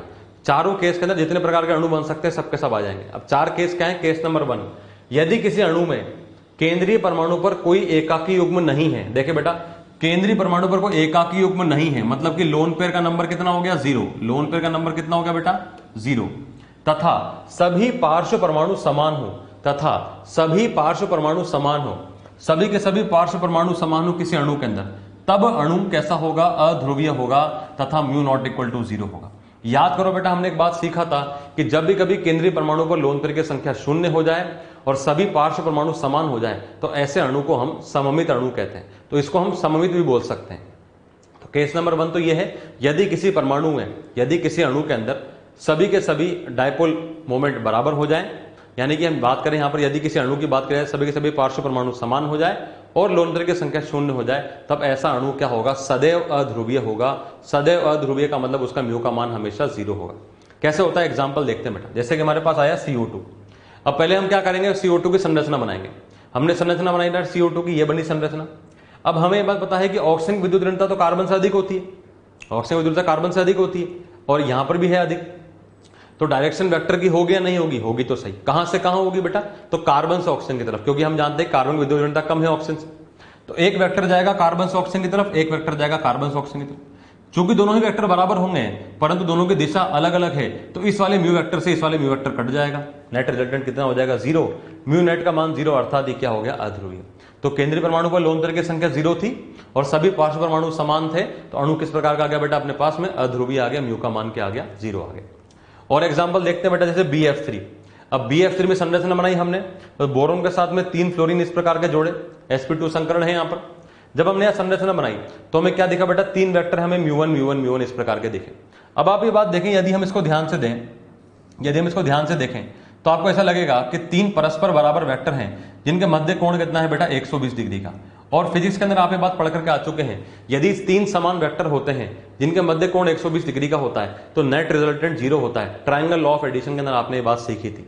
यदि 3 समान वेक्टर हैं जिनके मध्य कोण 120 का है तो नेट रिजल्टेंट कितना होता है बेटा, 0 होता है। इसका मतलब क्या होगा कि सभी के सभी वेक्टर आपस में कैंसिल आउट हो जाएंगे, कुछ भी नहीं बचेगा, क्योंकि सभी वेक्टर बराबर भी हैं, सभी के अंदर BF बंध समान है, सभी का डेल्टा इन का मान समान है, सभी का म्यू का बंध समान होगा, तो μ1 μ1 μ1 आपस में कैंसिल आउट हो जाएंगे। फाइनली म्यू का मान कितना हो गया बेटा, 0, म्यू नेट हो गया 0, अणु कैसा हो गया, अध्रुवीय। तो आपने क्या देखा बेटा, केंद्रीय परमाणु पर लोन पेयर की संख्या 0 थी और सभी के सभी पार्श्व परमाणु क्या है बेटा, समान है। इसका मतलब अणु कैसा आ गया बेटा, हमारे पास में अध्रुवीय आ गया।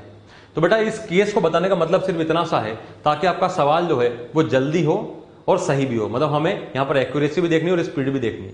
तो यदि आपके दिमाग में ये बात चलती है, आप अणु आसानी से बना सकते हैं, संरचना बनाने में आपको कोई तकलीफ नहीं है, तो डायरेक्टली आप ये बात सोच सकते हैं। इस केस के स्टेटमेंट का आप यूज कर सकते हैं, यदि केंद्रीय परमाणु पर आपको लोन पेयर की संख्या 0 दिखेगी और सभी पार्श्व परमाणु समान दिखेंगे, तब ऑटोमेटिकली आप क्या बोल देंगे कि वह अणु कैसा होगा, सदैव अध्रुवीय होगा, उसका म्यू का मान 0 होगा। तो बेटा ये तो हमने बात करी केस नंबर 1 के बारे में। और एग्जांपल देखें, CH4 PCl5 SF6 IF7, इन सब के अंदर केंद्रीय परमाणु पर लोन पेयर 0 है और सभी पार्श्व परमाणु समान है, सभी सममित अणु है, सभी का म्यू का मान 0 होगा। केस नंबर 2 की बात करते हैं। केस नंबर 2 बोलता है यदि किसी अणु में केंद्रीय परमाणु पर एक एकाकी युग्म है, अर्थात एक लोन पेयर है, लोन पेयर की संख्या कितनी होगी बेटा, 1, लोन पेयर की संख्या कितनी होगी बेटा, 1 होगी, तब अणु क्या होगा, ध्रुवीय होगा तथा म्यू नॉट इक्वल टू 0 होगा, तथा म्यू क्या होगा बेटा, नॉट इक्वल टू 0 होगा। जैसे एग्जांपल की बात करें बेटा NH3। अब NH3 की संरचना बनाई बेटा आपने, NH3 की संरचना बेटा आप देखें, नाइट्रोजन से hydrogen, nitrogen hydrogen nitrogen hydrogen और एक लोन पेयर इस प्रकार से उपस्थित है। आप चाहो तो मैं इसको अलग से बता देता हूं बेटा, इस प्रकार से भी सोच सकते हैं आप। ये हमने बनाया बेटा यहाँ पर नाइट्रोजन, नाइट्रोजन के पास में हमने ऐसा लोन पेयर बताया था, ये बताया हमने हाइड्रोजन, ये बताया बेटा हमने हाइड्रोजन, ये बताया बेटा हमने हाइड्रोजन। अब हमारा काम क्या है, पहले तो हम चेक करें कि बंध ध्रुवीय है या अध्रुवीय है। तो विद्युत ऋणता देखी बेटा हमने, तो हाइड्रोजन की विद्युत ऋणता 2.1 और नाइट्रोजन की कितनी होती है बेटा, नाइट्रोजन की होती है बेटा 3.0, तो यहां पर तो होगा। अच्छा दिशा कहां से कहां होगी, तो कम विद्युत ऋण से अधिक की तरफ होगी। तो कम कौन है बेटा, हाइड्रोजन, तो हाइड्रोजन से नाइट्रोजन, ये भी हाइड्रोजन से नाइट्रोजन, ये भी हाइड्रोजन से नाइट्रोजन। और डायपोल मोमेंट की शुरुआत में मैंने आपको बताया था कि जब भी कभी कोई लोन पेयर आता है तो दिशा कहां से कहां होती है बेटा, इस प्रकार लोन पेयर की तरफ दिशा होती है। तो बेटा आप एक बात देखें, लोन पेयर जो है इसमें इलेक्ट्रॉन डेंसिटी जो है बहुत अधिक होगी, मतलब यहां पर इलेक्ट्रॉन बहुत सघन तरीके से रखा होगा। तो घनत्व बहुत अधिक होने की वजह से यहां पर Q का मान बहुत अधिक हो जाता है, घनत्व बहुत अधिक होने की वजह से यहां पर Q का मान बहुत अधिक हो जाता है, और Q का मान बढ़ने की वजह से यहां पर म्यू का मान भी काफी हद तक बढ़ जाएगा। मतलब यह बात कही जा सकती है कि जो हमारे पास लोन पेयर है इसके लिए जो म्यू होगा उसका मान अधिक होगा, बजाय कि हम इन तीनों बंध के बारे में बात करें। यदि हम NH3 अणु के बारे में बात कर रहे हैं तो लोन पेयर का जो म्यू का मान होगा वह अधिक होगा बेटा किससे, इन तीनों बंध के मुकाबले में। अब आप ये बात देख सकते हैं कि चूंकि पूरे अणु का हमें यदि द्विध्रुव आघूर्ण बताना है तो हमें सबके वेक्टर सम के बारे में बात करनी पड़ेगी। तो आप ये बात लॉजिकली देखें बेटा, इन तीनों वेक्टर का सम, इन तीनों NH NH NH का, इन तीनों का सम बेटा ऊपर की तरफ आएगा। मानते हैं इस बात को, इन तीनों का सम तो कुछ ऊपर की तरफ आएगा। इस वेक्टर का सम भी ऊपर की तरफ जा रहा है, ये जा रहा है। क्या दोनों वेक्टर आपस में जुड़ेंगे या घटेंगे? कॉमन सेंस की बात है, दोनों वेक्टर आपस में जुड़ेंगे। जुड़ने का मतलब क्या हो गया कि कुछ ना कुछ वेक्टर का मान यहां पर आएगा, जीरो नहीं आएगा। जीरो नहीं आने का मतलब क्या है, mu not equal to zero. इसीलिए अणु क्या बताया गया बेटा, ध्रुवीय अणु बताया गया। तो आप ये बात याद रखें बेटा कि यदि किसी अणु के अंदर सिर्फ और सिर्फ एक ही लोन पेयर उपस्थित है केंद्रीय परमाणु पर, तब आंख बंद करके आप बोल सकते हैं कि वह अणु सदैव ध्रुवीय होगा, उस के लिए हमेशा म्यू का मान नॉट इक्वल टू जीरो होगा। ये हो गया हमारे पास केस नंबर 2। 2 केस देख चुके हैं, 2 केस और बाकी हैं। अब देखते हैं बेटा केस नंबर 3। केस नंबर 3 बोलता है यदि किसी अणु के केंद्रीय परमाणु पर एक से अधिक एकाकी युग्म उपस्थित है, अर्थात लोन पेयर की संख्या एक से अधिक है, 2 हुआ 3 हुआ इस प्रकार, तब अणु ध्रुवीय तथा अध्रुवीय हो सकता है तथा यह सदिश योग पर निर्भर करता है। अब ये इंपॉर्टेंट पॉइंट है बेटा, मतलब क्या है, यदि हमारे पास केंद्रीय परमाणु पर लोन पेयर की संख्या 2 या उससे अधिक हुई, तब हमें हमेशा संरचना बनाकर ही देखना पड़ेगा कि उसका द्विध्रुव आघूर्ण किस प्रकार का होगा। संरचना बनाकर के देखेंगे, क्योंकि कभी कभी ऐसा होगा कि उसका योग 0 आएगा तब वह अध्रुवीय होगा, कभी कभी योग 0 नहीं भी आएगा तब वह ध्रुवीय होगा। क्या मतलब है इसका, एग्जाम्पल से देखते हैं, आपको बात समझ में आती है। जैसे H2O की बात करें, अब H2 में आप जानते हैं बेटा ऑक्सीजन का संकरण sp3 होता है, बहुत कॉमन संरचना है इसके, कई बार देख चुके हैं आप। पहला काम है हमने संरचना बनाई। H2O में केंद्रीय परमाणु ऑक्सीजन, 2 हाइड्रोजन इस प्रकार के होंगे, 2 लोन पेयर इस प्रकार के होंगे। अब आप ये बात देखो बेटा कि हाइड्रोजन ऑक्सीजन के मध्य डायपोल मोमेंट होगा, क्योंकि हाइड्रोजन की विद्युत ऋणता कितनी है बेटा 2.1, ऑक्सीजन की कितनी है बेटा 3.5। जानते हैं बेटा आप 3.5 इसकी विद्युत ऋणता होती है। इसका मतलब यहां पर दिशा होगी और कहां से कहां होगी, H से O की तरफ होगी। तो आप ये बात देखो बेटा H से O एक दिशा होगी, फिर H से O एक दूसरा, तो 2 वेक्टर तो ये आ गए। अच्छा, इसमें 2 लोन पेयर भी उपस्थित है। 2 लोन पेयर जो उपस्थित हैं, आप देखिए बेटा लोन पेयर इधर की तरफ है तो इसकी दिशा हमने इधर की तरफ बनाई, इसकी दिशा हमने इधर की तरफ बनाई। अब क्या होगा, यदि हम नेट वेक्टर की बात करें तो आप देख सकते हैं ये लाल वाला वेक्टर इस काले वेक्टर में जुड़ेगा, लाल वेक्टर काले वेक्टर में जुड़ेगा तो कुछ इधर की तरफ वेक्टर बन करके आएगा। मानते हैं इस बात को। ये लाल इस काले में जुड़ेगा तो इसका वेक्टर कुछ इधर की तरफ बन करके आएगा, ये आएगा। इन दोनों का रिजल्टेंट बीच में आएगा, इन दोनों का रिजल्टेंट बेटा बीच में आएगा। कुछ ना कुछ तो आएगा, कुछ ना कुछ तो आएगा। हमें नहीं मतलब इससे कितना आएगा, पर कुछ ना कुछ तो आएगा। कुछ ना कुछ आने का मतलब क्या है कि नेट वेक्टर 0 नहीं हुआ, अर्थात यहां पर म्यू नेट का मान 0 नहीं है, नॉट इक्वल टू 0 है, अर्थात यह अणु कैसा है, ध्रुवीय है।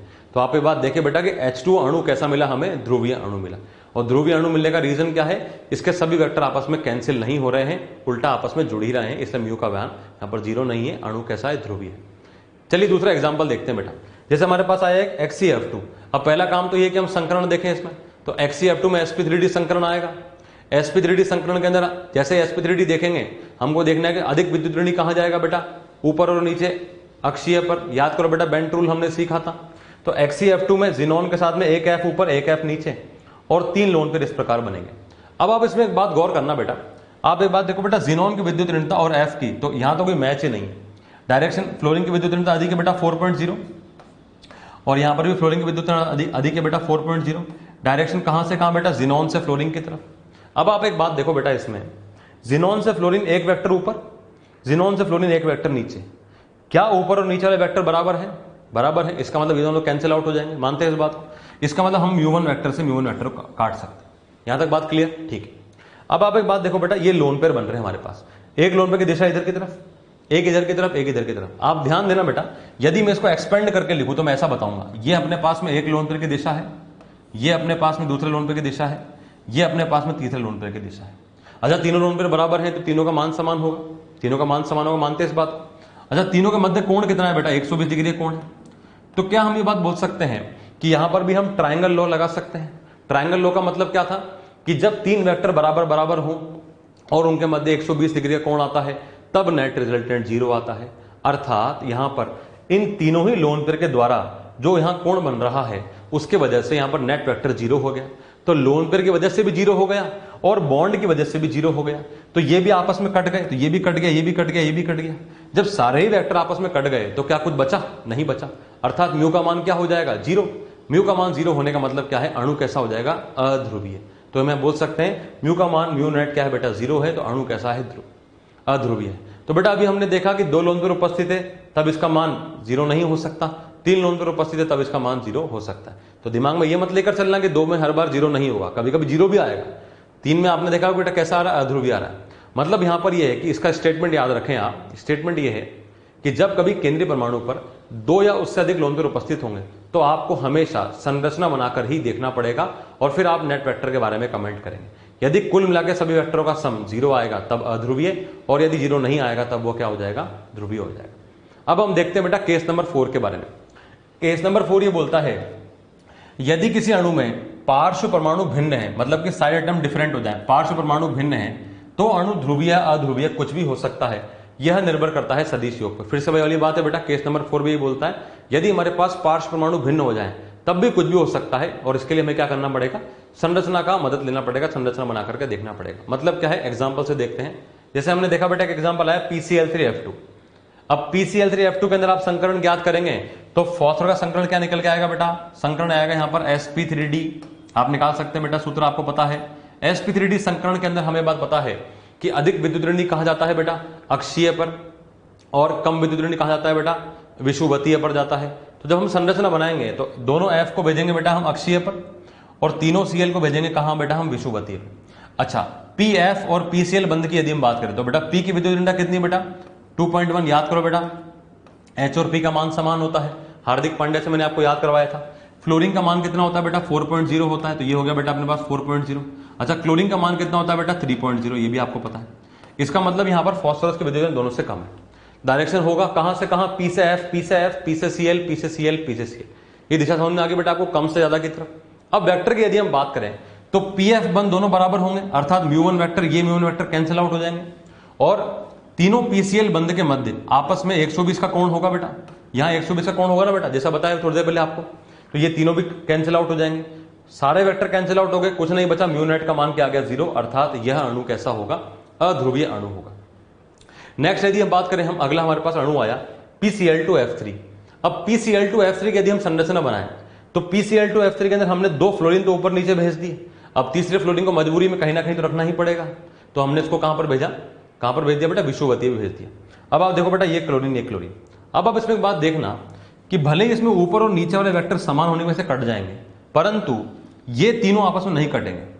ये तीनों आपस में क्यों नहीं कटेंगे, क्योंकि इन तीनों का मान बराबर नहीं है। सोचना बेटा, यहां क्यों कट रहे थे, क्योंकि यहां तीनों के अंदर बंध कोण समान था और यहां पर सभी के मान भी समान थे। तो यहां बोल सकते हैं बेटा कि चूंकि यहां पर तीनों के तीनों मान बराबर नहीं है, कोई 2 बराबर है, एक अलग है, अर्थात इनका नेट वेक्टर 0 नहीं आ सकता। 0 नहीं आएगा, कुछ भी आएगा, किधर भी आएगा, पर 0 नहीं आएगा। और हमें इसी बात से मतलब है कि 0 आ रहा है कि नहीं आ रहा। तो ये बात हमने बोल दी कि यहां पर 0 मान नहीं आ रहा है, अर्थात यहां पर म्यू नेट जो होगा वो नॉट इक्वल टू 0 होगा, अर्थात अणु कैसा होगा बेटा, ध्रुवीय होगा। इसलिए जब भी कभी आपके पास में पार्श्व परमाणु अलग अलग आ जाएंगे तब भी आपको संरचना बना करके देखना पड़ेगा। संरचना के आधार पर यदि नेट वेक्टर का सम 0 हो गया तब वह अध्रुवीय है, नेट वेक्टर का सम 0 नहीं हुआ तब वह अणु क्या हो जाएगा, ध्रुवीय हो जाएगा।